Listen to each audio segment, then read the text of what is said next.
Hold on. We're live. We're live. We almost caught ink spots with his pants down. Sorry, I was going to take mine off, but you hit the button. Yeah, we were so close. I see Alex VRB already in the chat. He says, "Don't forget to pin the link." I think to pin the link, I have to go.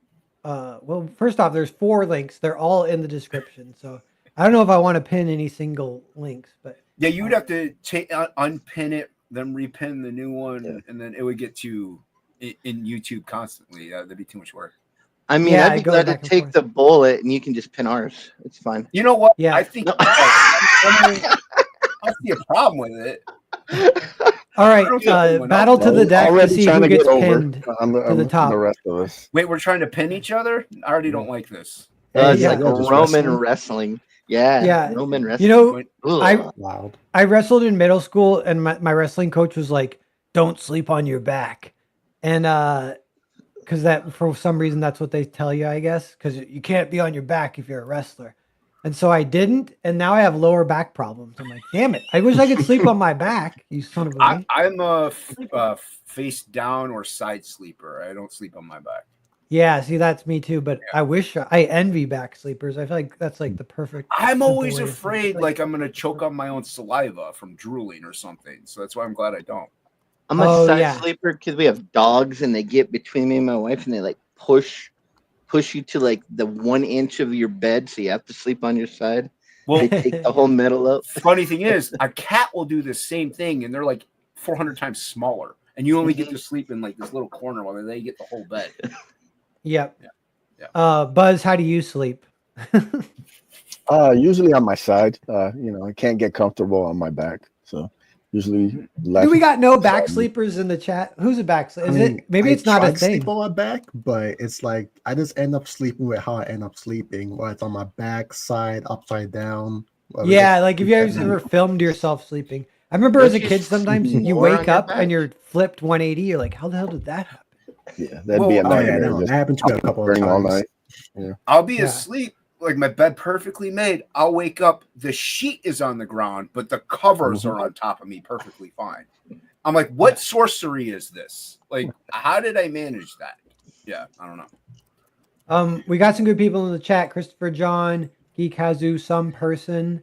Everyone in the chat right now says 8 people watching. There'll be more as we get going here, but yeah, I want everyone to take a look at these 3 campaigns. Thanks for sharing. Yeah, maybe I can screen like and subscribe if you're new. What's up, some person? Christopher John. That's right. Christopher John worked on our campaign, so that's Christopher John's on our campaign. Hey, look at this. What's this? This accidental campaign that came up here. But, what's that one? Yeah, we're actually not promoting this right now, but there's this. Does everyone take note? We'll start. Okay, let's start with Relentlessly Bullied Hero. So, Unk. I'm calling Relentlessly. It's by Unk. Or I don't know are you the writer? Relentless. Yeah, I am. Okay, so you're not. Are you the writer and the artist or? No, I'm just not just the writer, but yeah, I am the writer. Hashtag just the writer. Cool, because the art is amazing. I love the art. It's like just straight up super legit manga. Is it shonen? Is that the genre? Yeah, basically. I'm a huge shonen head. Yeah, I'm the guy where if there's not a lot of action in it, it's hard for me. I'm not saying it's hard for me to be into it, but it doesn't keep my interest as easily. So yeah, cool. And is this the second or third installment? Where are we in the story? 1 through 3. Yeah, no, this is the 3rd installment, as I already had 2 prior chapters. So this is the 3rd one. So I'm excited for it, as the farther you get into the series, the more details and stuff that can come out of it. Yeah, like the first few are kind of like setups. Yeah. Usually the first one, that was more of an introductory. It was still a part of the what's what I'm looking for, story and stuff, but it did have to go through a decent amount of introduction, establishing how the series is and such. The second one was a lot more fun for me to write, as since I was free from having to introduce everything, I can have a lot more fun, do the world building and getting all this cool lore and having the fights be a little bit more extensive, since most people at that point get a feel of how people's powers work. So it's the 3rd one, and now I can really let stuff hit the fan. Yeah. So that's cool. The series has been around for a while. I remember seeing the title and thinking that it's a really cool title. So it's come across like my Twitter thing before. So has it been kind of a hit for you? How are the other campaigns for All the other backers? 2 campaigns were successful, and I'll be honest, I've been really shocked with the reception I've been getting because it's been overwhelmingly positive and such. Cool. You know, like technically speaking, this is like my first actual Kickstarter. So it's like have it, yeah. So to have my first series actually resonate with so many people, it's like, oh wow, that's really good. I'm glad people like it so much. Yeah, I'm kind of curious about the shonen thing too, because I like shonen a lot, but it vexes me because it's mysterious. I don't know how they do it, but I think if you read a ton of them, you just do it naturally. Because they'll do like shonen, they'll have like 200-page. One fight scene is 200 pages, and I'm like, oh yeah, how they do are they? insane. How is that like? It's like good though. It's like really fun. I'm like that, and then Western comics, maybe like you'll have you'll have like one panel of a really good drawing of a guy punching another guy, and that's it. Honestly, a lot of it kind of comes down to like the art style manga and how like the entire industry is structured. Because with comics, it can take people like a day or two just for a single panel. Because they all those bootstraps need all those extra detail on it and such. So that can easily extend the plot to this. While manga, while there is a lot of detail, I get to say they can be a lot more sparing with will they put it, along with how they want to focus it. So it lets more pages be done in a short amount of time, so you can get more out there. So that it's easier for an artist to have a 200-page battle actually have a never do line. While in comics, debatably, outside of something like Death of Superman, well, the entire issue was just Superman Doomsday punching the Evelyn and crap out of each other. They kind of had to hit that. Yeah, you gotta keep things moving a little bit. Can't spend too long on this. Yeah, that's like almost shonen-esque, but it's more like if it was 4 more issues. That's like even watching Dragon Ball. You'll watch a whole episode and you're like, wait, they're still fighting? They've been fighting for 3 episodes straight. Yeah, and honestly, that's what makes it fun. As give you more of a chance to extend through the story, find out more about them, and really get into the philosophy of each character. Yeah, that's cool. So each edition is about 70 pages. Wow. Usually they're supposed to be like between 50 and 60, and I feel like that's like the perfect amount where I can still tell a decent amount of story while still keeping it I guess you could say relatively short, so I can get more out more often. So I don't have to wait like entire years or such for one to come out. But for the third one, as I mentioned before, since a lot of like the introductory and stuff is out the way, I'm like, hey, I can kind of let loose and do I guess you could say a post of the story I've really been looking forward to. So I'm like, all right, screw it. The first 2 chapters, campaigns done really well. I'm gonna take a bet on the series and go for 70. Yeah, cool. Yeah, and so that's a good amount. That's like I don't know if that's the length of what is published in like Shonen Jump, if they do like 40 pages per installment or 50. Usually for Shonen Jump, those weekly, so those pages range from like 14 to maybe 20. Okay, so this is more like a 3 or a monthly kind of thing, I guess. Is like comparable. Yeah, I try to get out as soon as my goal at the moment is to see if I can get it, like get at least like 3 or 4 of these out a year. Of course, at the moment, I've been getting around like 2-ish, but it's a growing process. The more money I make, the more I can just throw on my artists and just be like, hey, worry about nothing else, just make the stuff. Yeah, and that's good for indie comic crowdfunding. Two editions per year is really good. Mm-hmm. Cool. Yeah, so we'll come back. Or what were you gonna say? I was gonna say, so what would you say to someone like me who is raised on Spider-Man, Wolverine, American comics? What would be your selling pitch for someone like me that don't really know anything about manga to try to push me, what would you say? What would be your pitch to get a regular American comic book reader to check out this manga book? Well, I mean, despite there being two different genres, it's not as if comics and manga are like completely separate entities. You know, manga basically came from comics. And so I would say that with manga, I would suggest manga if you really want to explore all kinds of different ideas and circumstances, as that's what, at the moment at least, manga really like expand on. So like with Marvel and DC, you know, they're both superheroes and such. Yeah, that's like the main genre grab at the moment. Right. It's not a bad thing, but you know, with with comics, that's what comics was doing. But with manga, it allows for it to be a bit more expansive, as it won't just be superheroes, but there could be other stuff. Like, yeah, there's My Hero Academia, which is superhero based, but then there's stuff like Naruto, which is ninjas, or Bleach, which is, you know, Soul Reapers and such. And so it's kind of like you can still get that high rush action, kind of super heroic, you know, theming and such from manga, but you're allowed to explore different ideas. Like Fire Force. Fire Force is, technically speaking, about firefighters, people who put out fires, but you know, they mix up the detail to where the fires aren't just fires, they're basically demons, and there's a whole bunch of lore stuff, but you know, that can be something for later. And so that sounds I guess cool. Yeah, so I guess for something like, you know, what I'm doing is my own is superhero based, so you can still get those heroic stories of superheroes trying their best. Ink Spots, if you like burying your bloody nose into some bushy titties, then It's yeah, I that's enjoy funny. titty books. They're Yeah. all right. Yeah.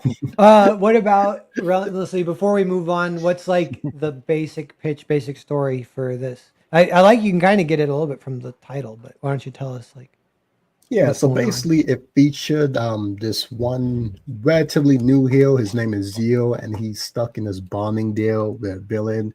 Her name's Gomorrah. As about 2 years from the present storyline, you know, there was a big event, and Zio basically almost dies from it. So Gomorrah kind of stumbles upon them as he was on the brink of life, and you know, her being a villain but going through her whole stuff, so it's like, okay, you know, I can save you, but you're in exchange, I'm gonna need something from you.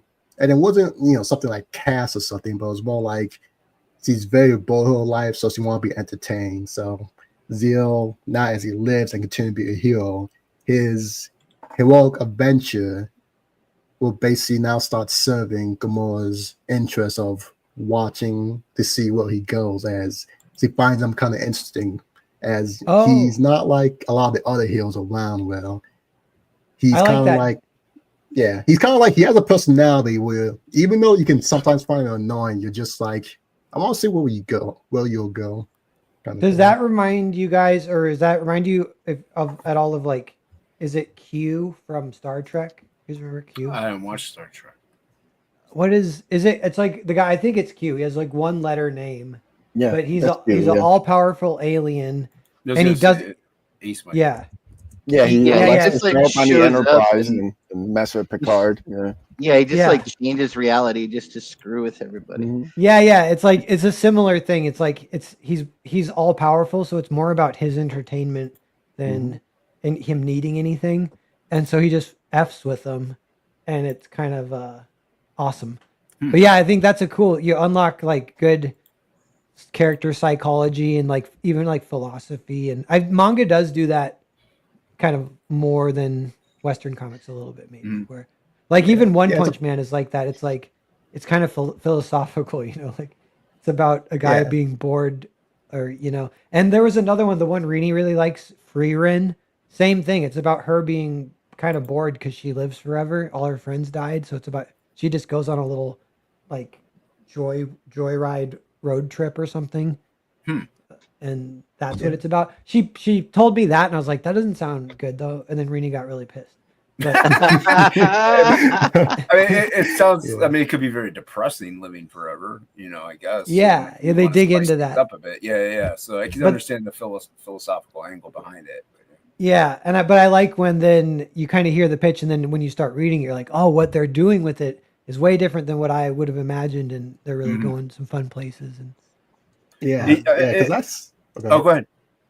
Okay, now I'm about to say, yeah, that's the fun part while I was constructing the series. Is it can create a little bit of a dichotomy. Because Zero's a little bit of an edgelord, so if I can describe, he's kind of like Batman. If there's no one around Batman to make him not be Batman, so having Gamora there that kind of bounce off him helps give Zero a little bit more personality bounce off of, but it can also be fun that it helps give us a villain perspective of the world where you can see some of the nihilism, some of the I don't really get why you guys will actually want to bother holding up the social contract and all that kind of stuff. So it's fun how you can play with the dynamics to serve the story.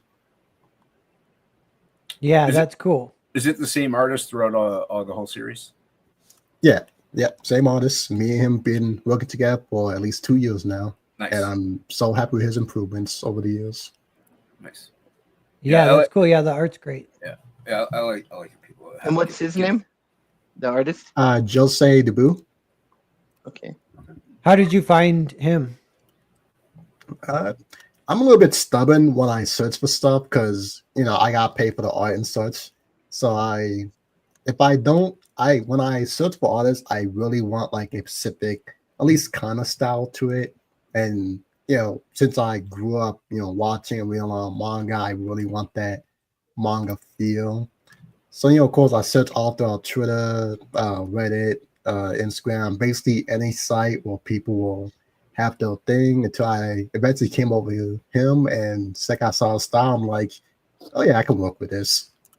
It's one of those things where I just saw him, I'm just like, yeah, this guy can definitely get across what I want to get across. And I just messaged him, told him what I want to do, and it started from there. I like that it's like pretty just like straight up like shonen manga. Like it looks this is what I picture a manga book to look like. So, and that's what you're going for. So you nailed it. So, yeah, I was absolutely, because like a lot of time when you search out like people who say they do manga, it's basically just Western comic style, but it's just been black and white, which it's fine. But it's one of those things as he's someone who like really into manga. I'm into like regular Western superhero stuff too, but when you're also really into manga, you're like, I just really want that manga feel to it. So when I finally found them, I was like, yes, let's go. I want you. Get over here. Yeah, nice. Cool.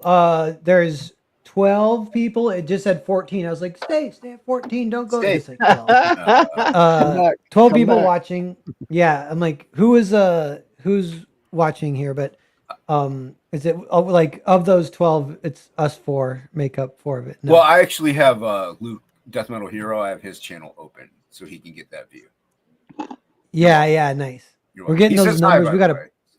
We gotta pump these numbers up. Yeah, Death Metal Hero. I met him in person too, which was awesome. Cons are cool, everyone. I think we should all go to cons and hang out. I agree. And stay up all night drinking booze. Ink Spots, you ever stay up all night drinking booze? Yeah. Drinking booze and licking boobs. Yeah.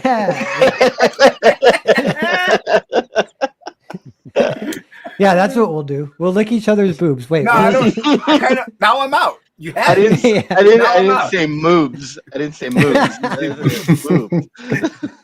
I'm sure. Yeah, we could all contend with it.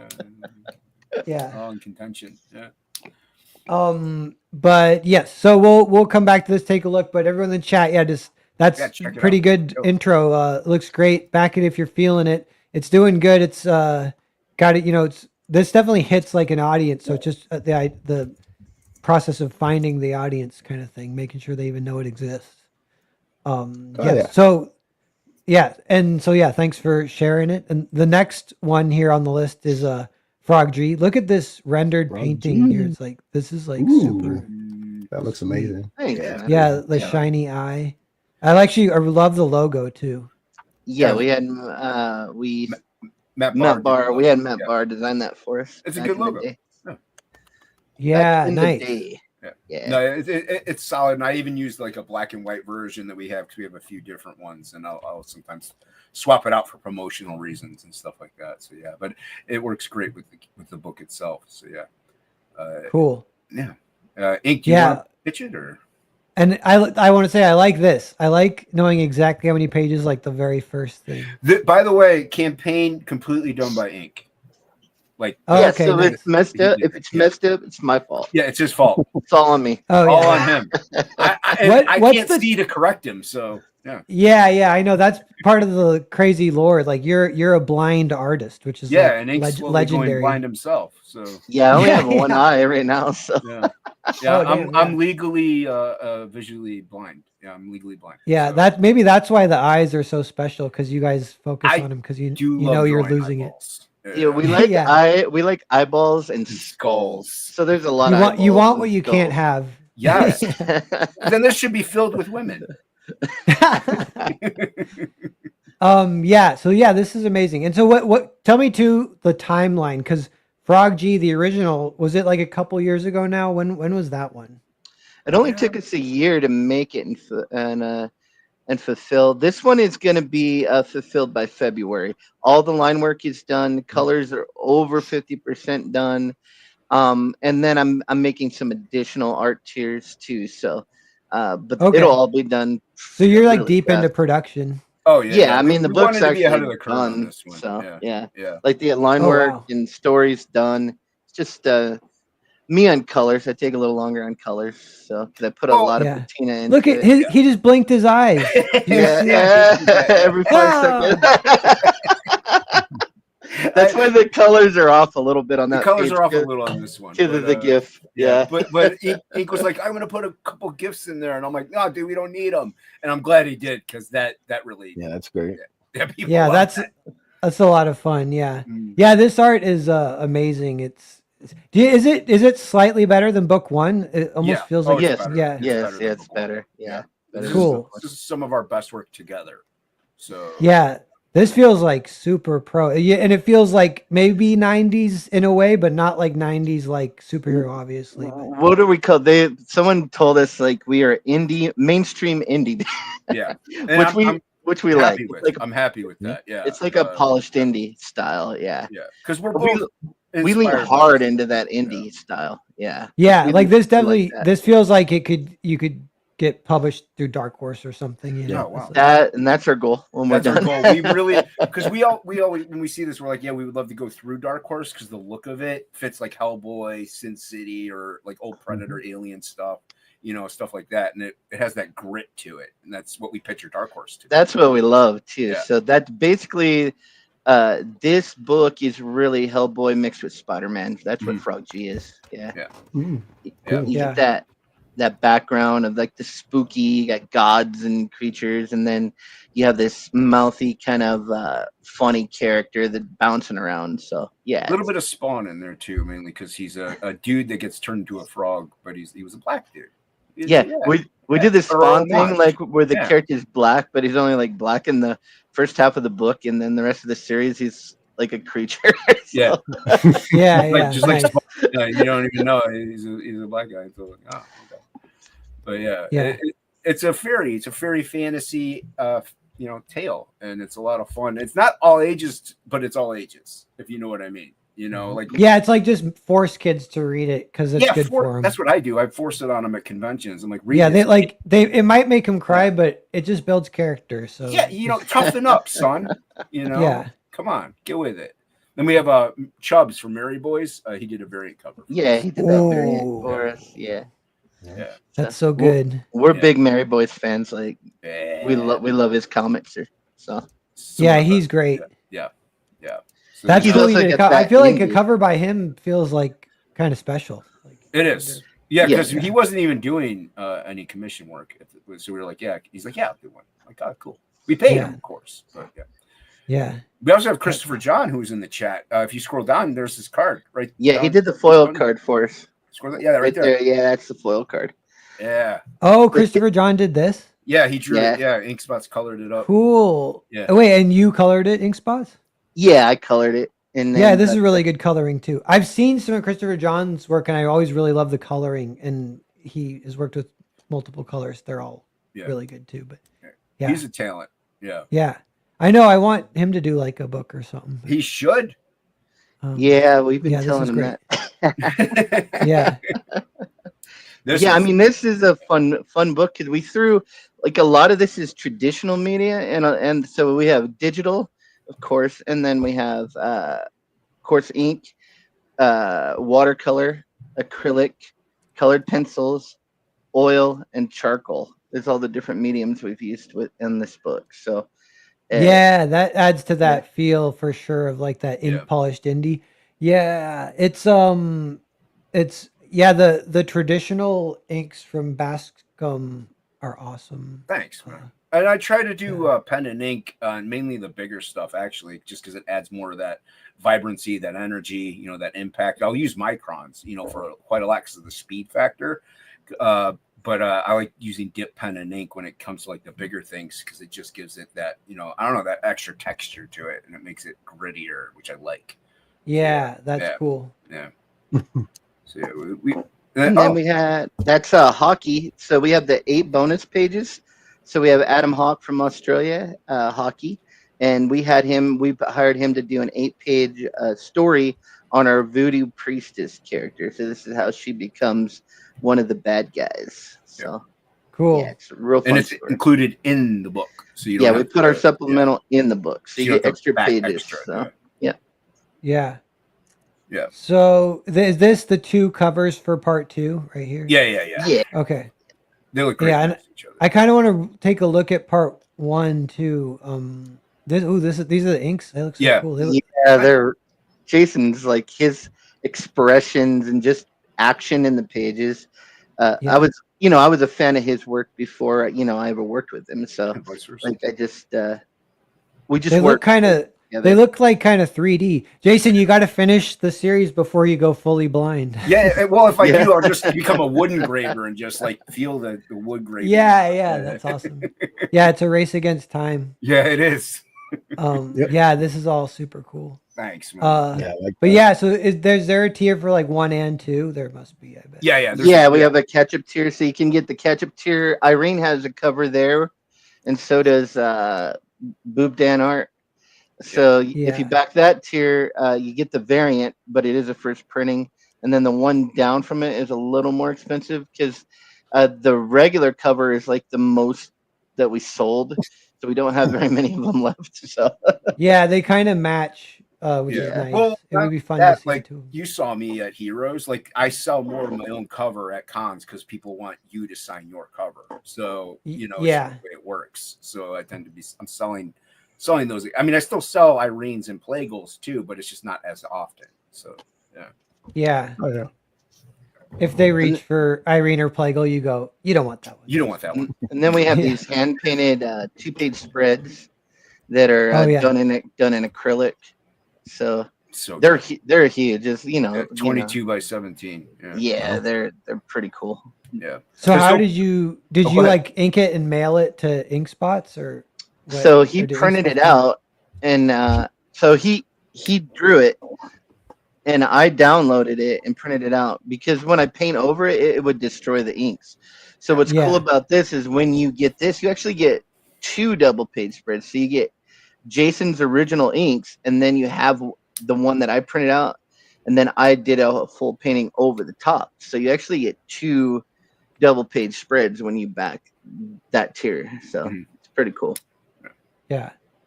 Cool. So how many books and then this series, so there's 2 now, but like the whole arc, is it going to be 3 or 4 or 5? It's a 3 arc, and we're thinking when we go on after this point that we're just going to do like single contained stories, but they'll be like 60 to 80 pages somewhere in there. And they'd be Frog G and or just the Frog G world. It'd be Frog G. Maybe, yeah.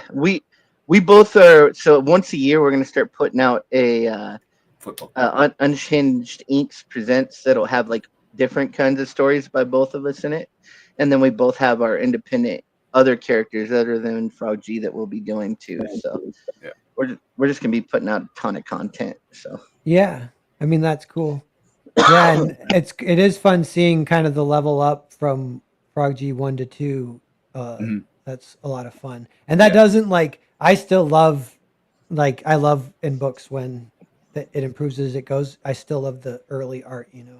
Yeah, me It's just too. fun to look and see. Yeah. But yeah, this looks awesome. Thanks. Why don't you give us the quick story pitch, and then we'll move on and take a gander with Ace, and then we'll kind of rotate back around. You want to go ahead, Ink? Yeah, Frog G is the story of a man who gets turned into a frog by a voodoo priestess. Then he gets set on a quest by death to restore his humanity. And the quest is he has to slay a god and bring back the god's horn in order for death to turn him back to a human and let him get back to the woman he loves. Frog G2 is the story of the second part of that quest, where he rides with the ferry boat man, who in our comic, because we kind of change stuff around. So the ferry boat man in ours is actually a anglerfish pirate on a pirate ship over the river Styx. And he goes to an island and he has to face off against the Cerberus to get the second key so that he can move on with his quest and get back home. So cool. Yeah, that's awesome. Is it based on an old legend or no? No, Ink will do a lot of research. I'll maybe toss out a thing here or there where we just mix up, like, take different things from different mythologies, religions, or what have you, and just like inject them into the story. Like, we had stuff from Greek mythology, Norse mythology. We have even a little Native bit from American. Native American. Like, our death comes from a Native American version of death. Yeah. So. And cool. And, the boatman is Karan the boatman, but he's an anglerfish. It's like it's not all like the same sect. It's just we drawing inspiration from everything and just injecting it in. So yeah. Cool. Yeah, that's awesome. I like that idea for just a concept to do. Yeah. Like a greatest hits legend, because it feels like our kind of archetype legend style, the story. Yeah, kind of like an Odyssey. Yeah, totally. Yeah, I mean, we got myths, legends, and gods. Like, we got that's why the first one's voodoo gods and magic. Yeah, and actually, that does. It's fun because you like created this world, and it does support like hundreds of stories. So you can tell this one, and then you can go on and tell more. Yep. Yeah. Cool. Who letters it? I like the lettering a lot too.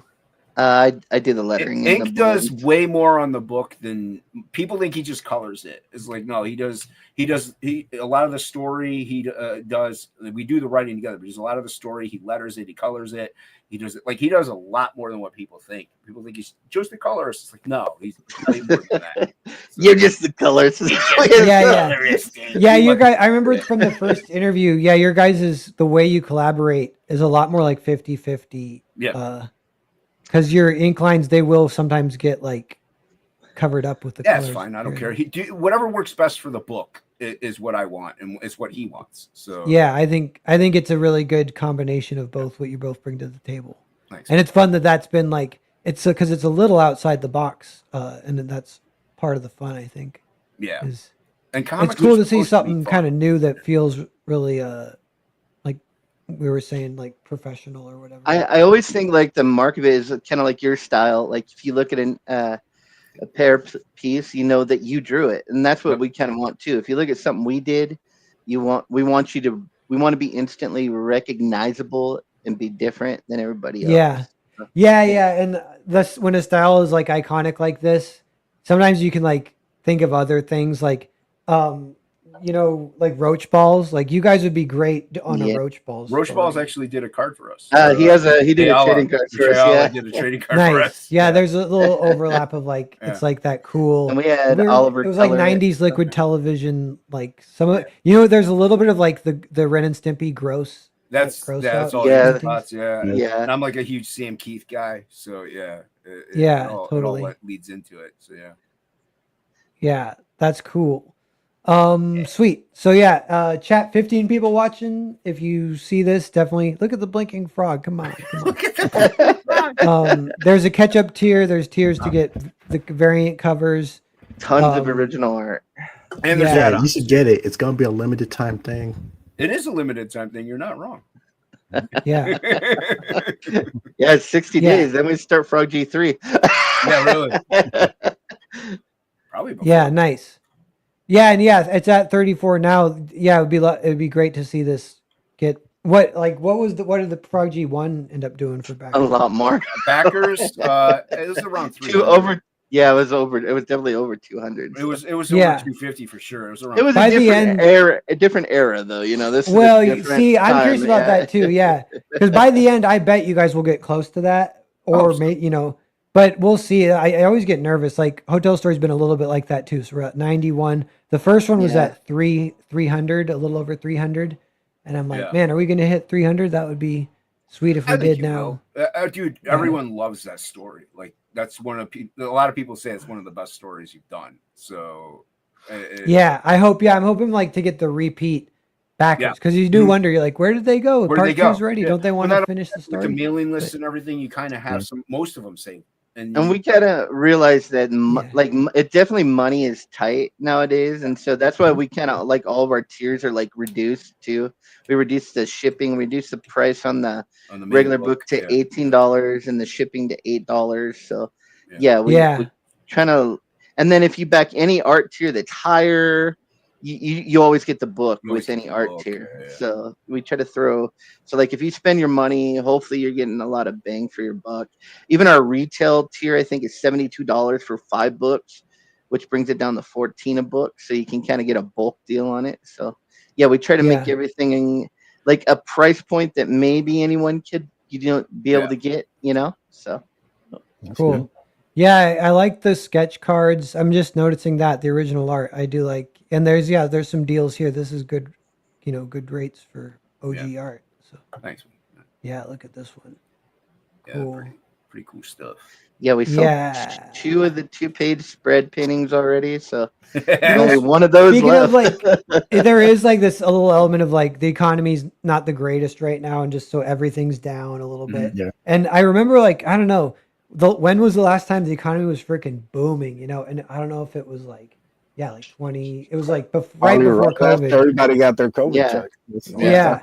And that did feel like that it was helping sales because people were just backing. Even if you think of it like kind of mathematically, like say someone if they like backing indie comics, it's like their monthly budget. It might be like 5 books a month, and then if the economy goes down, that becomes $3 a month, $2 a month. I'm at well over 400 projects back for just me. Yeah. But keep in mind, I would say a good 390 of that was during that peak years. Mm-hmm. I drastically calmed down because money's tight. So, plus, COVID kept people inside and glued to their computer screens, so there's probably a lot more sales because of that. And there was. Comic shops were shut down. Yeah, you couldn't get your books, so you're like, I'm going to put that money over here. Yeah. And then now it's like, kind of like slowed down, and we'll see. I want to see the next time if the economy's really booming, if it's like, oh, it is like good economy totally helps or whatever. But in the meantime, we're just trying to like, we got our audiences, and it's good little cross promotion, let everyone know. I feel like a big part of the battle is making sure people know about it. And I get those emails sometimes. It's like people being like, oh, I would have backed this, but I didn't know that it was a thing. And I was like, don't even tell me that if but especially with social media these days. Because you just don't even know how the algorithm works. It'll be someone who follows me, and I tweet like every day about the comic, and they won't see it.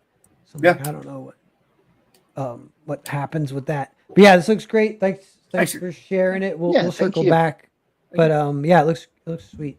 And in the chat, just take note.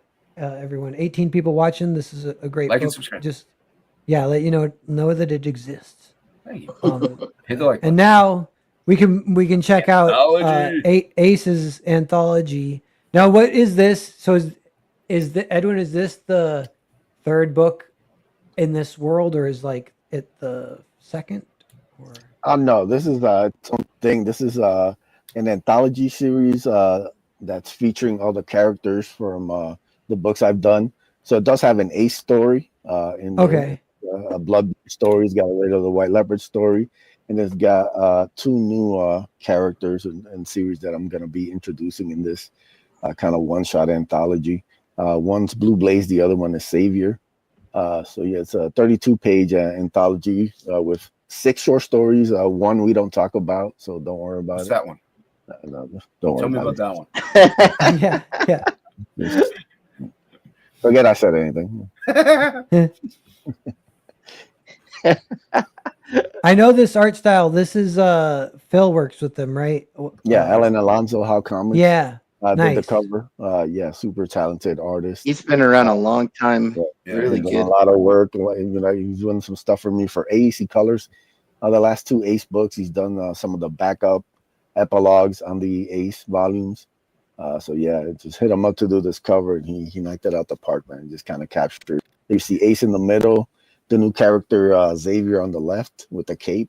You have the Viking guy Eric from Raid of the White Leopard, and then right on the bottom there you have Bloodbone smashing in faces like he always does. So yeah, it's dope. You guys, 1 second. Someone's knocking on my front door, but I live next to a crazy guy, so I got to make sure it's Come and knock Careful, on, brother.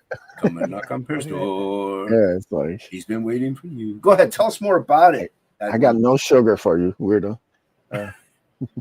Tell us more about the basically. This is Capitalist is everything that I've been doing for the past 5 years. You have Ace, who I put out 3 volumes of on Indiegogo. You have Bloodbone, which I put out the Ash Can of, and then you have Raid of the White Leopard, which I put out through Fund My Comic. And then we introduced new characters that I'm currently working on, getting pages done. One is Xavier, is about the world's greatest hero, who ends up leaving Earth because of the loss of his fiance, and then he ends up and just by happenstance he ends up saving a young girl from a gang of thugs, and she ends up being an doppelganger of his fiance. So now he's kind of weirded out and looking for answers, and that leads to like a bigger story that I want to tell. And Xavier. And then Blue Blaze is about this young woman who wakes up in a church in a small New England town with no memory. And thanks to one of the young men from the town, she starts kind of piecing together her background and who she really is. And that one's completely something different. Most of the stuff I do superhero-ish or very kind of action-based. This is kind of completely different. This is basically a love letter to the stuff Michael Turner used to do. Me and Joe are big Michael Turner fans. That's got a little manga vibe to it. That page is up there. The Ace right there, that's by Barbusco Comics. He's got a very fun style, and that's basically a prelude to the Ace. So if you read the Ace, that goes right in front of volume 1. You can basically check that out all the way through right before volume 1. And that's Xavier right there, art by Rafael Crestani, super talented artist. And yes, it's very much kind of a story I've had in my mind since I was like 18 years old. So just kind of giving you the first 5 pages of it and kind of setting up the story here. You got a Maxi Dalio story too. Maxi Dalio, he does Bloodbone. Really like killer art, just action packed. I love that shot there of Bloodbone standing on top of the building like he's a Batman swooping down on bad guys. So that was a lot of fun, man. Just Maxi's got a very kind of distinct style. It works perfect for black and white. So it really kind of, I actually had an ash can done of this, just with like the first 4 stories, because I wanted to see what it looks like physically, and it came out great. So really happy. All the art kind of, even though it's different, it all kind of blends together really well in one book. So cool. Is there catch-ups for Bloodbone and the Ace and stuff? Or those there is. I'm doing a new printing for Bloodbone. Of the ash can right there with the Ricardo Jaime line art. So you'll be able to catch up on Bloodbone before we launch number 1 next year. Nice. Here's one of them, the comic bundle. Bloodbone.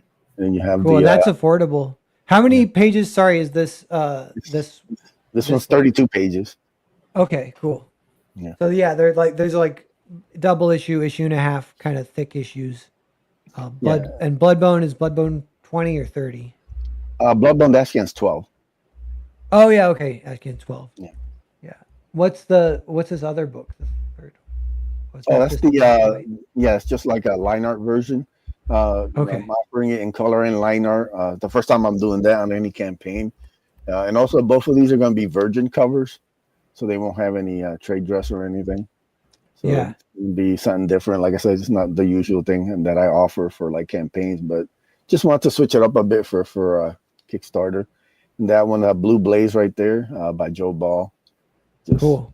Incredible detail, and he's done some of his best work. He always continues to impress.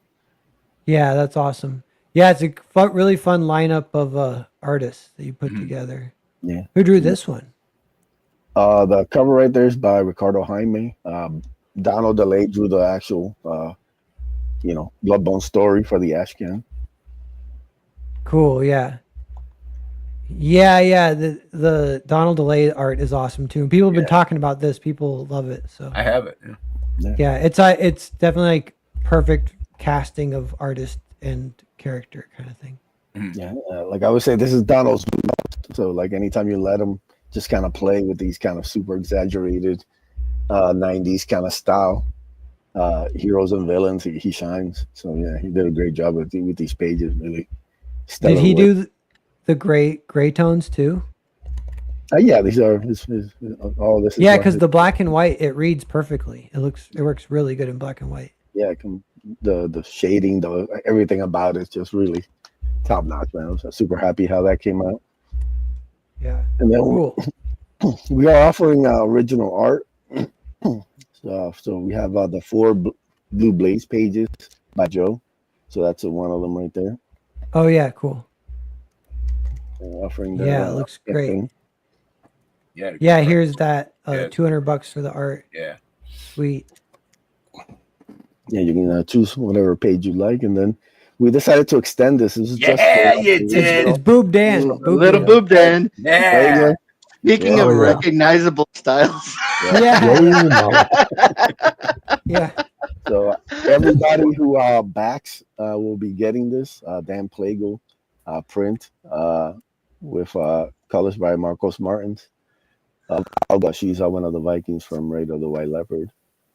Cool. So, Extended. Yeah, that's perfect. I love when all backers just get a bonus like that. Mm-hmm. It's fun. Yeah. Stretch and we got some more stuff. Like nice. Once we get closer to funding, I'll be announcing more stuff. I always like to make sure people get some cool extras with their campaigns. So. Yeah. Cool. Great character and artist lineup. Just what's next for you, Buzz? Is it after this? After this is Bloodbone #1, shooting for about summer next year. Want to make sure it's all done. Me and Joe Ball, Bloodbone to life. Nice. It's gonna be insane, man. Like people have no idea. I've shown a couple panels just to tease people, but people have no idea when they get this book in their hands. Yeah, I like it's gonna be next level. Like that's what I said. Buzz makes quality. Like he makes quality characters and great stories. So he knows how to match the artist with what he's doing. So yeah. Cool. Is this like even a little bit like what Phil did with the Lost Pages? It's like an anthology with multiple characters. Very much influenced by that. I'm a big fan of Lost Pages. I think it's probably the best indie book I've read as I've come to this space. Hits all the things that I'm a fan of. I don't take that personally at all. Yeah, don't. Just my wheelhouse. So getting a chance to kind of make an anthology with all these different characters. The big difference is, the Lost Pages takes place. They're all going to be meshing together. All these are separate worlds. So you're going to get glimpses into each world that they don't intersect together. Like the main connective tissue then for this, it's not like anything in the world that this is there. It's like they're all your creations. Yeah. So and you can just it's like the buzz verse or whatever. Yeah, you can just kind of peek in and kind of pick what you like. And I know not everybody's a fan of superheroes, obviously. So if you're not digging Ace and Bloodbone, you can check out the Raid of the White Leopard. You can check out Blue Blaze. So I think it's got a little something for everybody. Kind of shows you what I've been working on. Like I said, the last 5 years since I've been crowdfunding. 6 successful campaigns, all fully funded, all out to backers. This is campaign number 7. We can. Is that the way you work?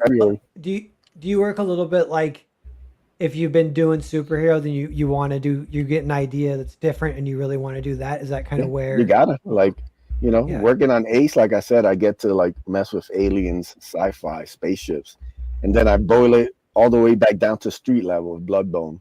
No real superheroes, just enhanced humans.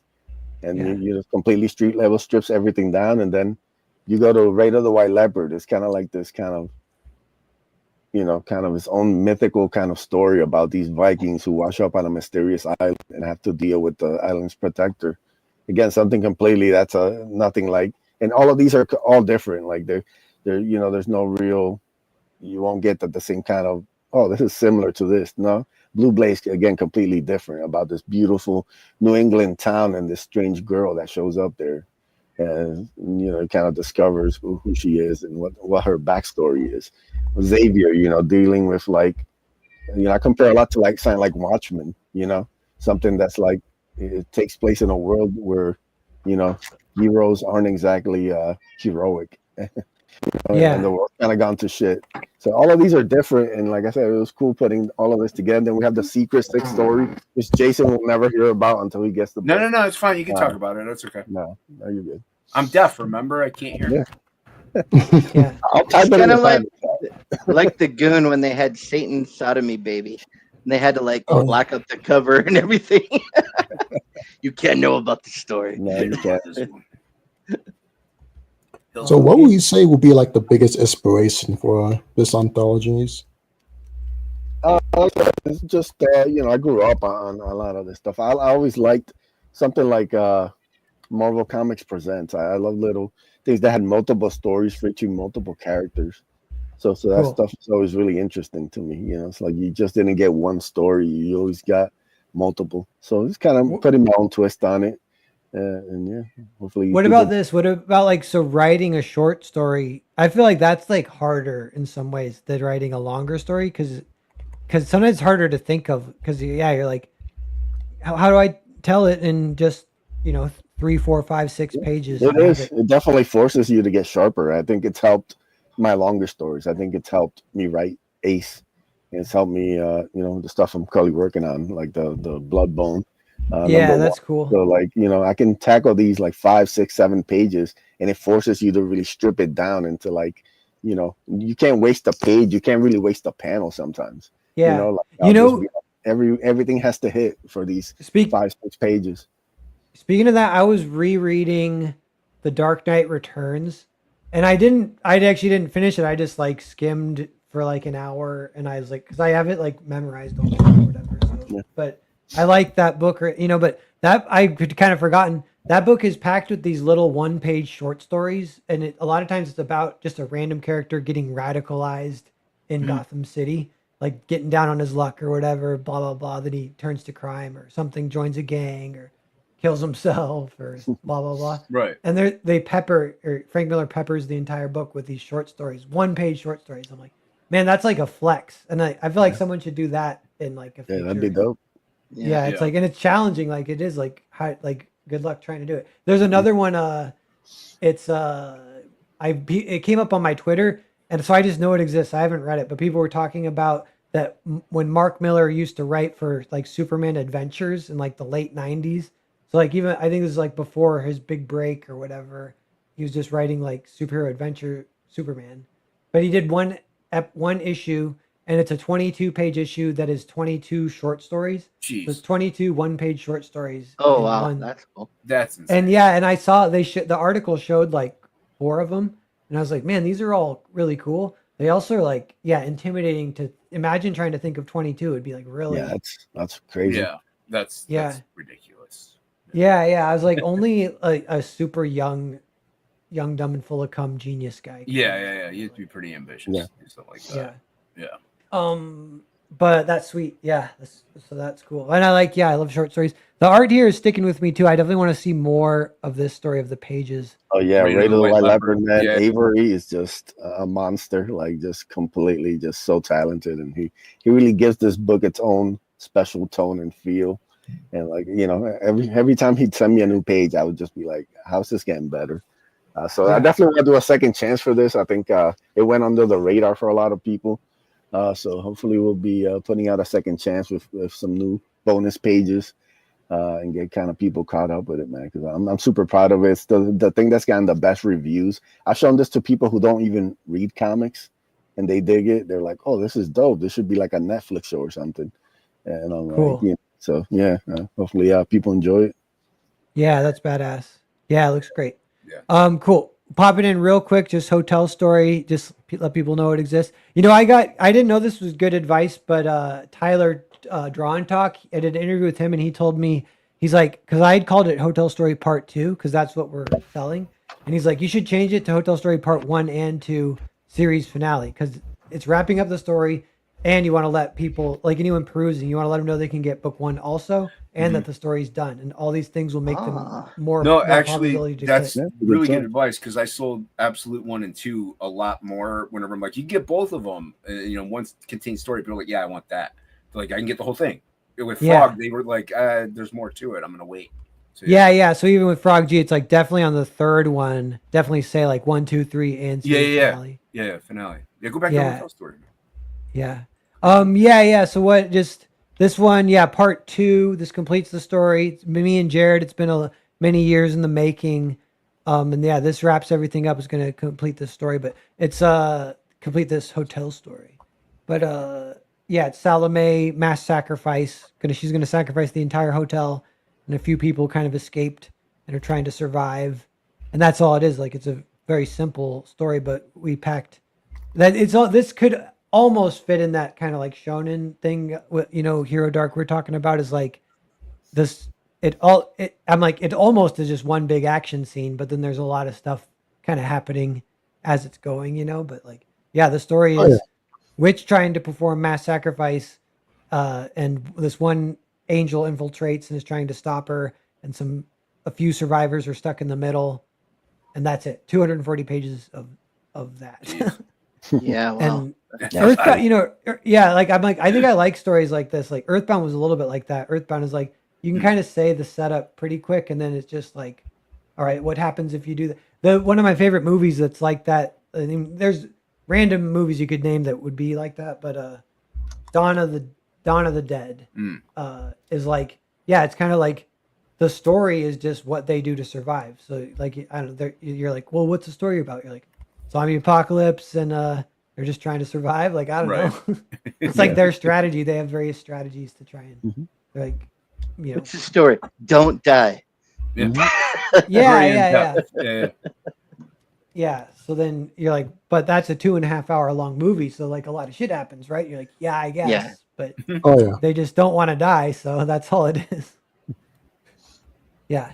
That one, like, they kind of make friends and there's like, rivalries form or like friendships form, blah, blah, blah. Like all that stuff kind of becomes a little bit of the story, Right. When they're stuck in it's this situation. Driven. Yeah. You get the characters in there. Yeah. Yeah, here's the characters. It's like we were calling it an ensemble. That's almost like a subgenre. If you got like deliberately, we have like 12 characters, and they're almost all like could be the main character. So that's kind of different than your average story too. Yeah. Mm-hmm. Yeah, look at that. Yeah, this is Jared's like cartoony style kind of. Yeah. Like. A Cartoon Network kind of thing. Cartoon Network. Yeah, it's cool. Yeah. Thanks, guys. So yeah, chat. If you're looking at this, feel free to back this one as well. Although this is not the main focus tonight.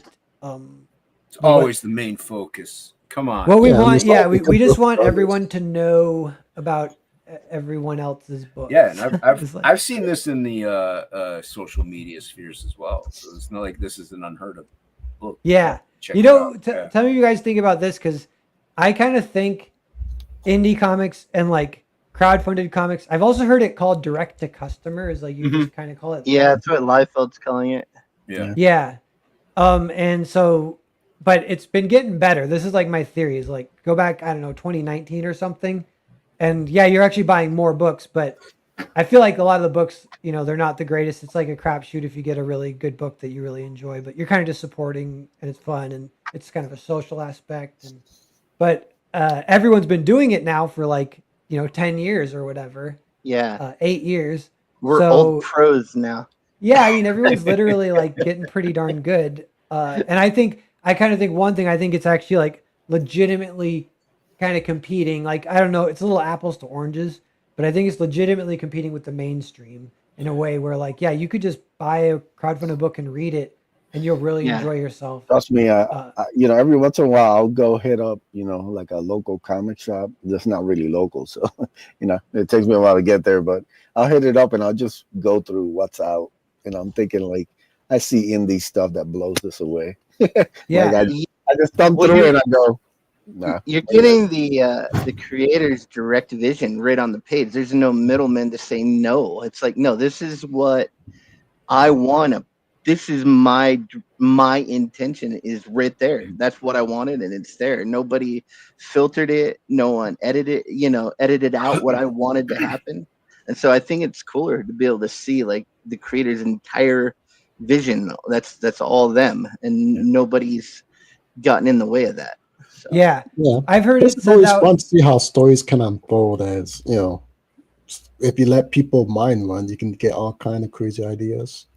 Mm-hmm. Yeah, like if you look at these 3 as a cross section, or even 4, so yeah, it's like this anthology with like multiple artists, multiple characters, established creators, been around with multiple books.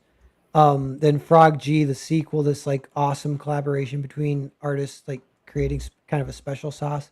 And then you got this like pretty authentic shonen manga that just looks really good pitch for this one too. Really good story. Well, yeah, and that's the great thing is that all these campaigns, they're artistically, story-wise, and everything, they're all vastly different, but they're all really good.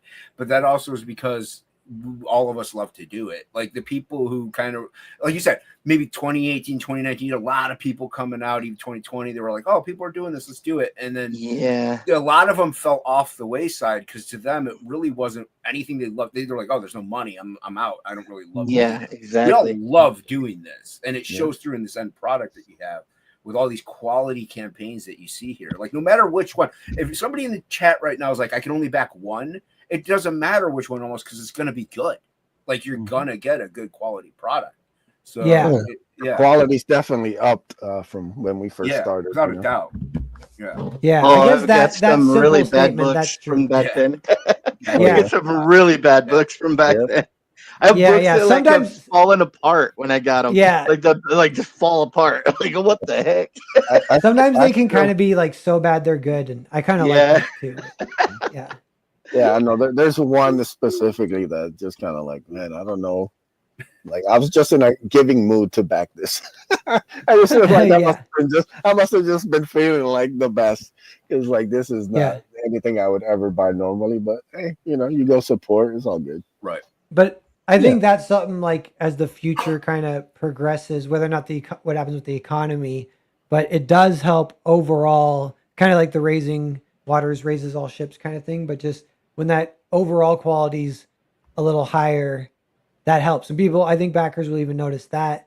And you have like people have their experience of like crowdfunding. You want it to go good, so they'll do it again, kind of. But and there is a lot of that. There's like backers that I feel like you could kind of subsist pretty heavily of your like diet of comics can be just from direct to customer crowdfunded stuff. Well, I mean, the cost of a floppy is almost $6 these days. So at my poll, I have to cut way back. But if you're buying 4 books that are mediocre, that's the cost of a really good crowdfunder. So I don't think like the price point on them is too much either, because at my LCS, I've bought a 48-page book for like $28, $25. No, the price point, they're pretty similar price points. I mean, no one's, even the big guys, they're trying to make money too. So, so I don't think it's even like the price point is that big of a deal. I think the biggest hurdles are one, distribution, and then the other is just getting eyes. So people, like you said, so people know it exists. So,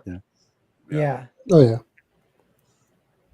Alex Vera be far more discerning. Yeah, I think a lot of people, this might be a true story for a lot of people where they kind of, the backing numbers go down, like where they were backing whatever, like 10 books a month or something. And now it might be like 2-3 books a month, which is still like great. Or whatever. Yeah, I went from backing like everything for like a year there. Like if something came out, I just backed it. Like I did like 2 years. Like you got to back off of it though. It's too much. Yeah, and I know like the thing that'll happen too is like, I know it's good to kind of get back to this, but it started with selling hot dogs. Remember that was one of the early analogies. Yeah. And like, then it's kind of been like, you'll alienate a bunch of backers in various ways by getting embroiled in drama or whatever. And, or even like kicking it in worse ways or something. And yeah, I've heard of people say like, man, the number of creators that I'm backing is going lower and lower because creators are being shitheads online or whatever. Right. Well, but that's why I do. It helps a little bit to separate the individual from the. But sometimes you can't, like, to separate the campaign from the person. Sometimes you can't. You can't. Sometimes, I mean, every now and then you can. But it's always good to be, number one rule, man. Just be authentic, but don't be a douche. But also, just keep your head down and keep working on what you're working on. We have a goal in mind for what we're doing. We can see like into the future where we're heading. So we just I think it's easier just focus on your work. I try not to focus on what anybody else is doing. I'd rather just I'm here to do comics. I got enough drama in my real world, so I don't need any more. I'm here for comics. Yeah. My life is super easy. I don't know what you're talking about. Yeah. Actually, that's healthy. Like, get your drama from the real world. That would actually kind of. Yeah. I have a little bit of that myself these days. Yeah, with my crazy neighbor and stuff. that guy knocking was not my crazy neighbor. Good. It was a long lost friend who across the country. Yeah, he biked here, and because he used to say hi because he bikes a lot, so he would just knock on my door. So he's doing that again now because he's back in town, I guess. Dude, if you like crazy neighbors, have you ever heard Pedro Eng's stories about like where he lives in Panama, like talking about people getting hacked with machetes and like he's got like neighbors, a den of prostitutes that live like 3 houses down, and this prostitutes make coffee. It's crazy. Like they manufacture coffee. Happy no way that's I would love to hear some of that. I feel anytime you're it's like just regular life for him. He's like, there's a cow outside my window. The guy is beating up the neighbor because he stole the guy's crack, or it's just crazy stuff. It's like everyday stuff, Pedro's great. Angela says she wants to do a sumo cat book. Angela, do one where it's 2 cats about to sumo wrestle, and one of them gets a boner, and then it psychs out the other cat, and then. Okay. Okay, that does sound I will not be backing that, Angela. Just to let you know ahead of time. Is that shonen Hero Dark? Probably not. If it's 200 pages of that, it's shonen. Yeah. You know what to do to make it shonen? You would have to have like a narrator, or not a narrator, but like an announcer explaining what's happening, kind of. Oh, one cat has a boner now. What will the other cat do? Exactly. That's what I tell people. There are no bad ideas, just bad execution. There you go. Oh yeah. That's true. With manga, I always feel like every time I try to get in it, I just don't quite get what's going on.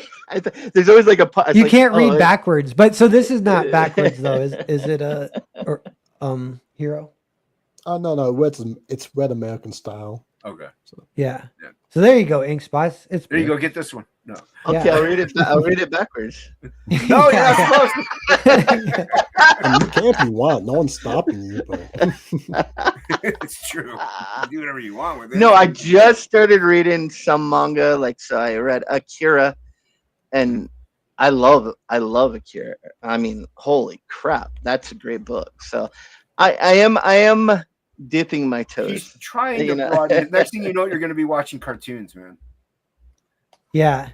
Maybe you're from these like curated influences, Ink Spots, that help you have this super individual creative voice, and you can't fuck with that. So you got. Well, when I was a kid, I loved like Robotech and Voltron. I love that stuff when I was a kid, and then I don't know what happened. Like, it's weird. Everyone makes fun of me because I hate cartoons. I love comic books. I hate cartoons. It's such a weird thing, but yeah. It doesn't make any sense. Yeah. Wait, real quick. So we got 22 people watching. Thanks. As we go a little longer, people kind of start coming in, which is great. I want to get some eyes on these. So we'll go through each one kind of quickly here. But for one thing, Hero, do you want to just give to everyone who's watching, give like another pitch, and I'll kind of scroll the art, but give us the pitch for Hero, for Relentlessly Bullied Hero.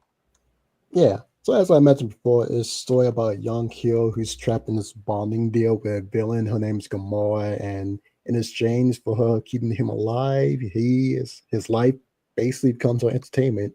So it's a fun shonen action superhero not movie, but comic manga, however you want to call it. Well, as the guy is dealing with all this kind of conspiracies, villain attacks, and such, he has to constantly deal with this villain, a hot goth chick who just won't leave him alone. So she is the one doing the by, relentless I hate when bullying. that happens. Yeah, basically Yeah. the main perpetrator. Yeah, so that's cool. She's like a curse on him where he's just getting effed with.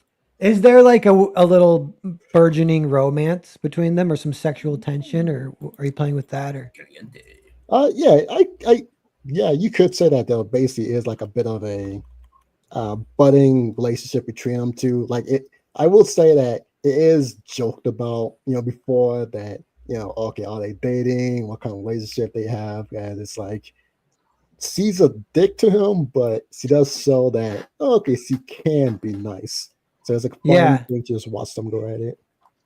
That's cool. Yeah, I think sometimes manga can be, and shonen and stuff, it can kind of hit like a level of addiction that I am not used to, where it's even like, I don't know if this counts as it being like masterfully, drawn and written or whatever, but I'm just like really want to see what's going to happen. I want to see if they're going to bang or whatever, Yeah. And so then you like end up reading like 20 chapters in a row, and that's kind of fun. I think you might have tapped into that. So that's good like classic stuff you're pulling off. If you're doing anytime there's a male female rivalry, there's usually sexual tension. Yeah. So let that be a lesson to all of us. Just get some sexual tension up in here. Tension. Oh yeah, for sure. Cool. Yeah, it looks great. So chat, this is kind of pretty, just an authentic shonen style book. Up to 180 pages have been released so far. If you get all 3 jumping in now, it's getting pretty deep into the story of like beyond just the setup or whatever. It's getting into some pretty fun stuff with the world building and the characters. Definitely a great jumping point to get volumes 1, 2, and 3. It's on Kickstarter. Yeah, so highly recommended. It's it's doing pretty good. It's finding, this is one that it feels like there's like an audience out there for this for sure, and especially like on Kickstarter. I could just imagine people that like every night before they go to bed, they go, please let me find the book of my dreams tomorrow. And I look every morning and it doesn't happen, but maybe tomorrow will be the it's been pretty fun. As I remember, every once in a while, I'll like toss in like an image of my character in like a conversation and such, and then wait for someone to ask, oh yeah, and what character is that? And then, answer with my series. But I think it was like a week or 2 ago. I did that, but then before I can, answer the guy who took the bait, someone else came in and said, oh yeah, that's this character from that series. And I was shocked because this is a guy who like doesn't even follow me. I don't even know him. So I was just like, how do you know this? I was like, oh yeah, no, I've been seeing the book around, lately. And then, like a little bit later, he was like, wait, so you're the creator? That's cool. Yeah. That's cool. Yeah. It feels cool. It's got a really good title too. I think the title is actually pretty awesome. Yeah. Good concept. But yes. So yeah, 24 people watching. Take a look at this. Do give it a back if you're feeling it. Let's all get in the mood for some backing. This is the summer of snugs, we were calling it. And we're saying, some good releases this summer. There's been some good indie books. So yeah, if anyone, we're bringing it back. Bringing it back. Everyone dropping cash on books that they want to read. And yeah, so yeah, and then Frog G2 looking amazing. You might have some new people watching. So do you guys want to go ahead and give the pitch? Go Jason. It's a story about a man who gets turned into a frog by a voodoo priestess sent on a quest by Death himself to kill a god, win back his humanity, get back to the woman he loves. And in this book is the continuation of the story where a frog is journeying through the underworld on the river Styx, comes to an island to fight the Cerberus, to continue his journey into the underworld, to fight the god. and get back to the woman he loves. 48, 50. This one's 56 pages. More bang for your buck. You can get a catch-up tier, read both stories to catch up on the journey of Frog. Jeremiah the blacksmith. Jeremiah Blacksmith is his name, and that's why he's Frog G, because his name starts with a G. So, yeah, check it out. It's fully colored, fully rendered, fully filled with love. Get it today. Yeah. Yeah, for this one part. Fluffer duffer. Yeah. It's got Billy Basco in it. Look at that. Yeah, we put Billy Basco in it. He's a Oh, yeah. That's Billy. That's Billy right there. That's Billy right there. That's awesome. Everyone loves Billy. Back it for Billy. And then he gets eaten Yeah. by a kraken. Yeah, he gets eaten. Oh, Billy gets eaten. Yeah, You could he do gets a eaten. spin-off of him in the Kraken's belly. Billy Belly. Yeah, it's a sad Billy story. Belly. He's like living in the gut of the kraken. He would Yeah. be living in it, and he feeds off of weird, odd, Yeah. gross, disgusting things. So Yeah, he just becomes like a parasite. yeah, it feeds off the Kraken itself. He slowly turns into a worm over 2,000 And then years. he in the Kraken. sucks on, and then he sucks into the Kraken's brain, becomes the Kraken, and dominates the world. We're Yeah. making. Your guys' book becomes Dune. Slowly over time. Yeah. Billy is the spice. yeah. No, yeah, That's it's a great awesome. story. It's a fairy tale, fantasy, Brothers Grimm style. Hellboy meets Spider-Man. It's it's a lot of fun, and we have a lot of fun doing it. And the story is fantastic, wonderfully lettered by ink, wonderfully written by him and me.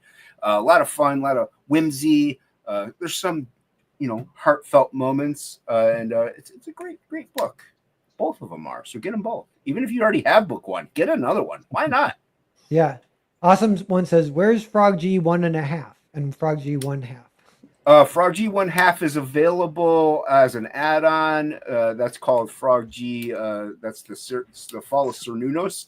So that is the other supplemental. Yeah. So nice try, awesome one. I'm trying to be 24 We pages. have another book. Drawn Oh, by okay. me. Inked Drawn by by Edwine. Jason. Yeah, yeah. That's good. That didn't come up when we were talking earlier. So that's cool. I didn't know that. That's Yeah, cool. there's only a couple. It's There's only- not that many left. We only have like 5 issues left of it. Yeah, It's the yeah. lowest run we of books didn't we did. overprint that one that much.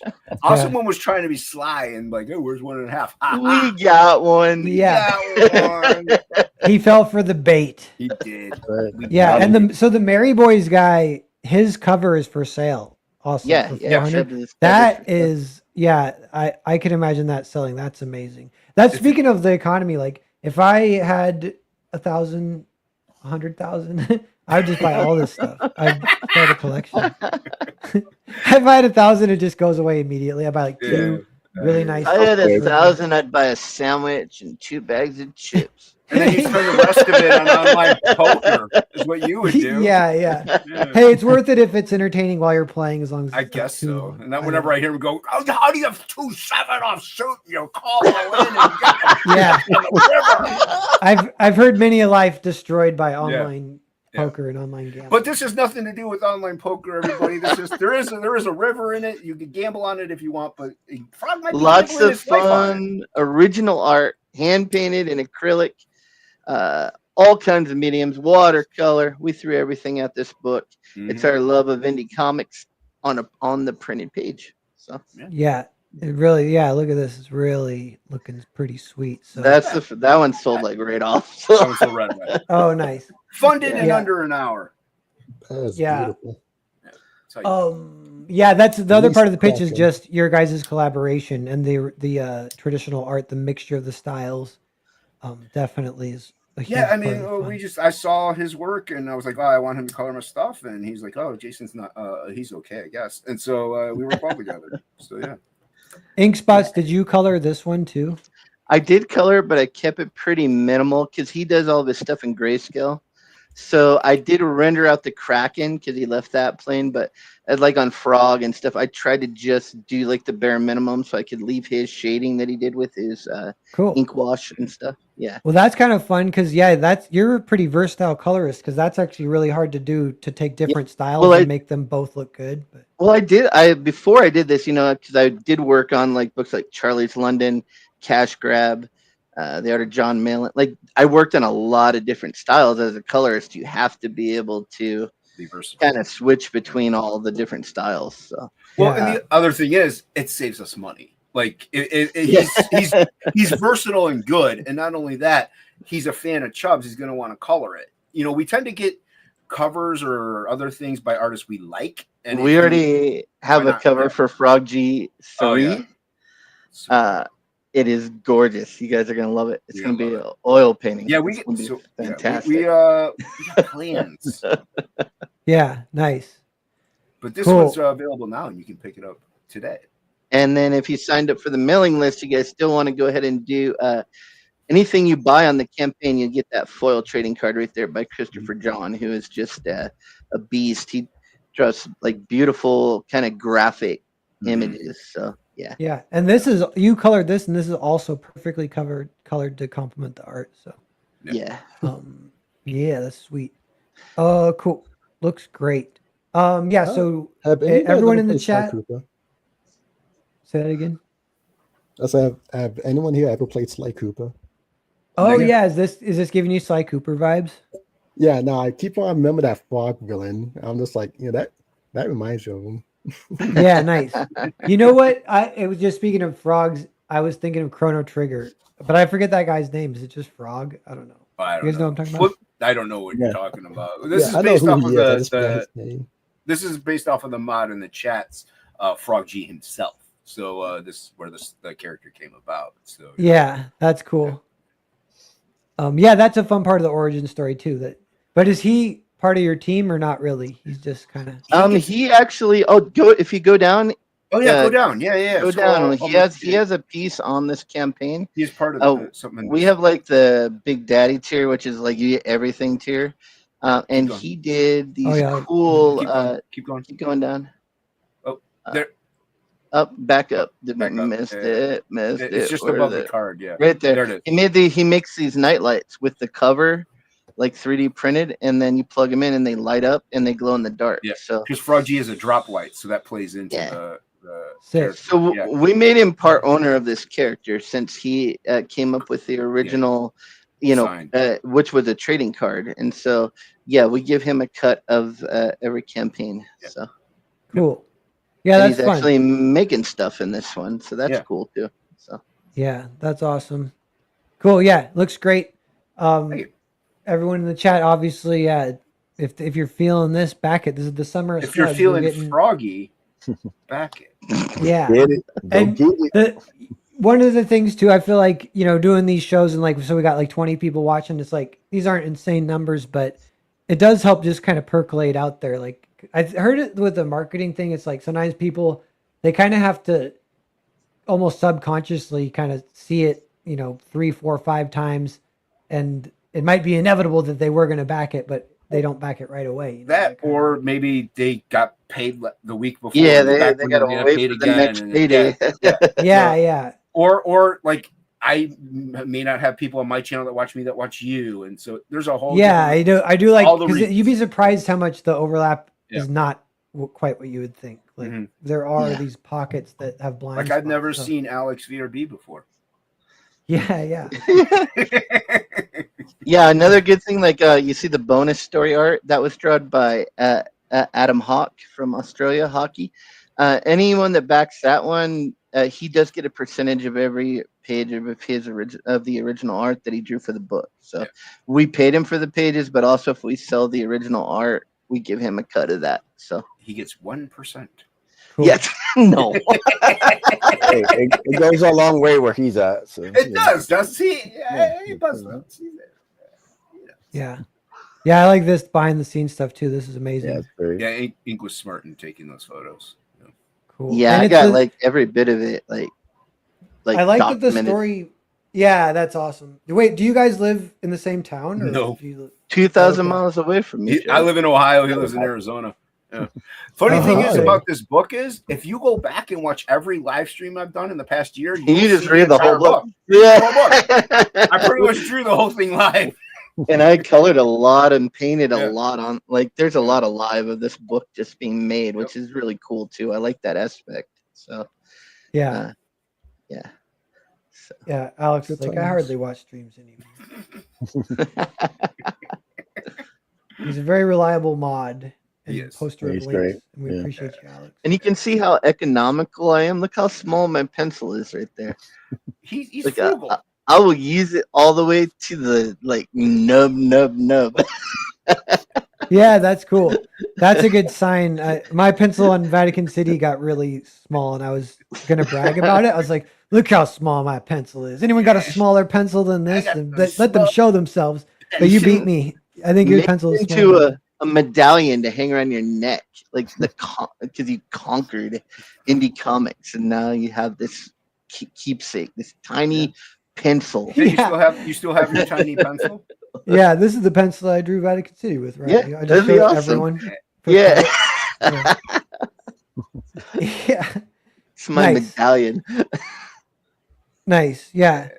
Cool. So then drawing aces with Edwin with Buzz.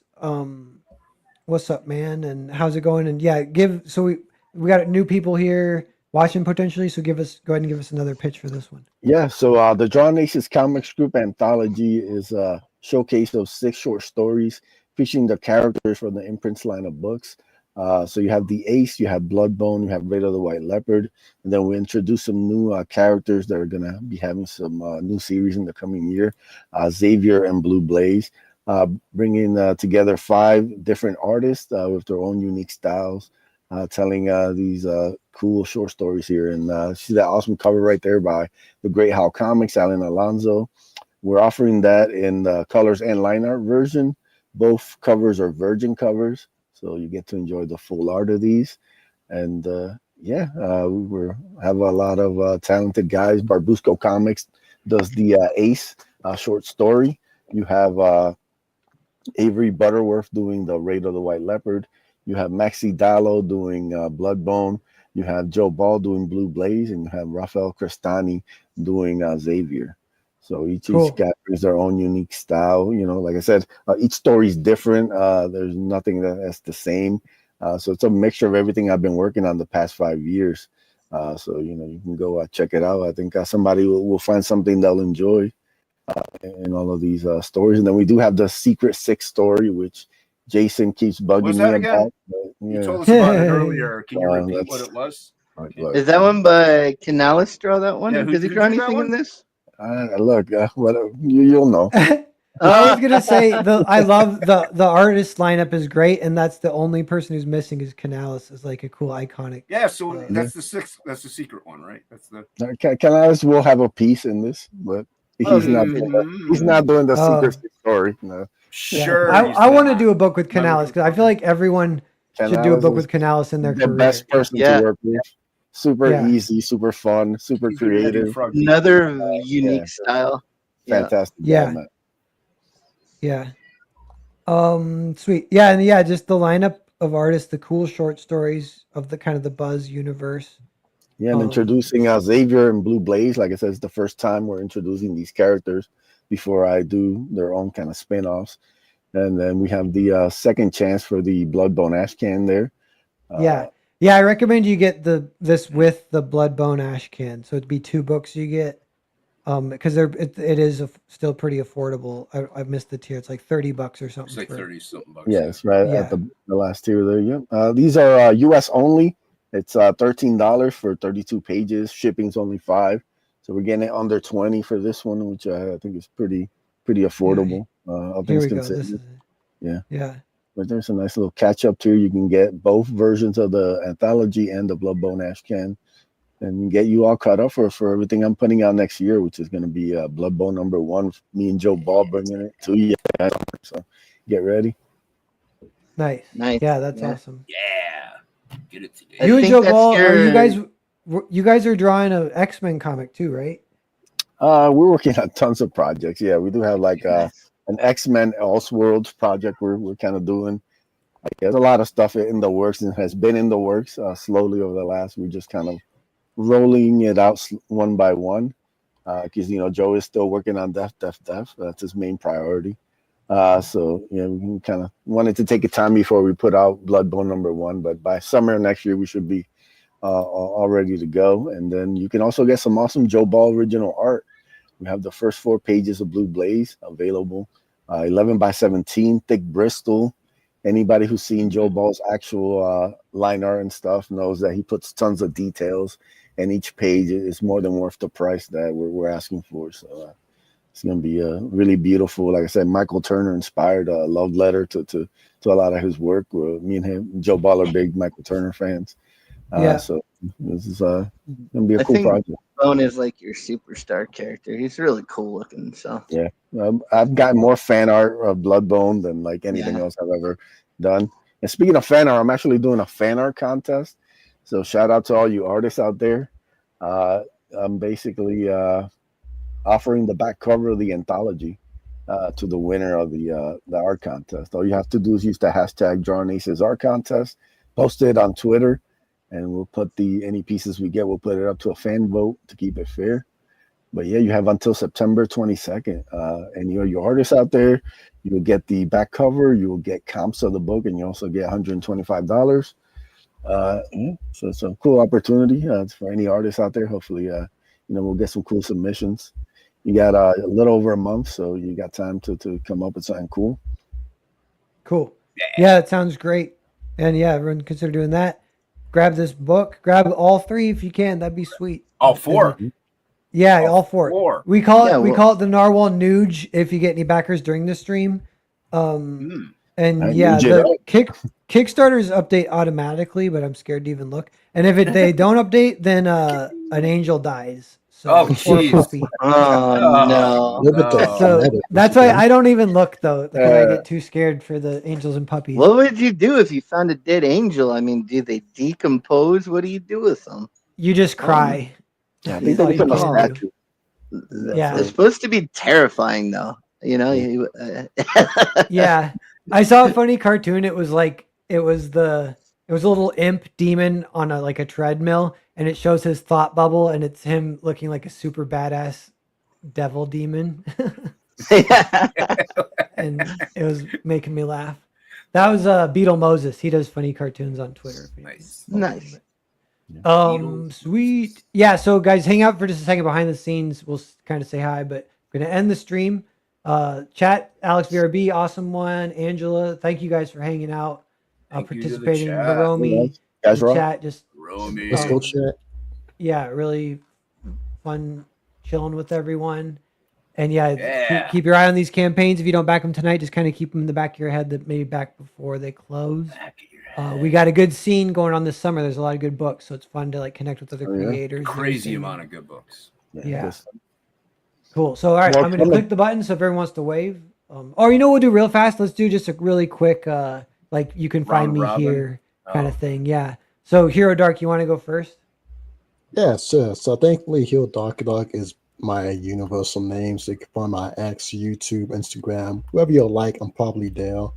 And that's where you can find me.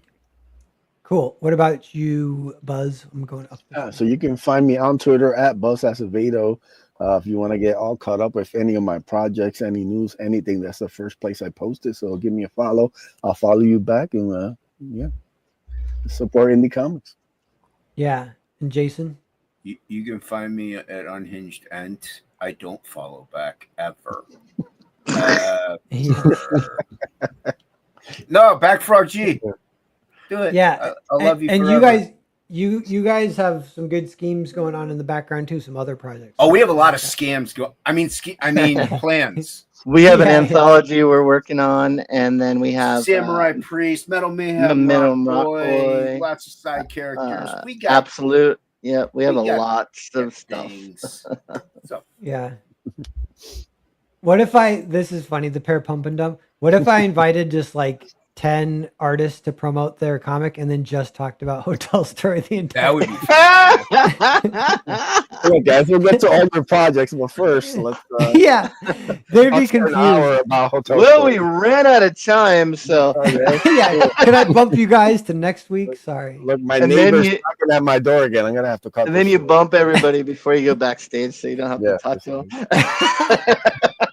Yeah, really be that way sometimes. Ink Spots. Where do we find you, Ink Spots? Yeah. On X it's at My Evil Robot. On Instagram it's Ink Spots Artist, and you can find my artwork on my website at PalacioIllustration.com. Nice. And then me, find me at me on me. Yeah, follow me. Yeah, is wait, Plaster Harris, which I have the stupidest Twitter handle because I made it in middle school, and it means nothing. But yeah, Plaster Harris on Twitter, that's me. And I think it's similar on YouTube, but YouTube, if you search Narwhal Books, it comes up. So Yeah, you And get they stuck share with other those channels. names because I have an old webcomic that doesn't even exist anymore as my X name. So yeah, Bascom's got two little hands clapping. What's the sound? This is the piece between the tribe and the colonizers. What? Between one Oh, hand that's is- cool. Okay, I'm gonna end the stream now. So all right, I'll click the Peace. button right here. bye, everybody. See you guys.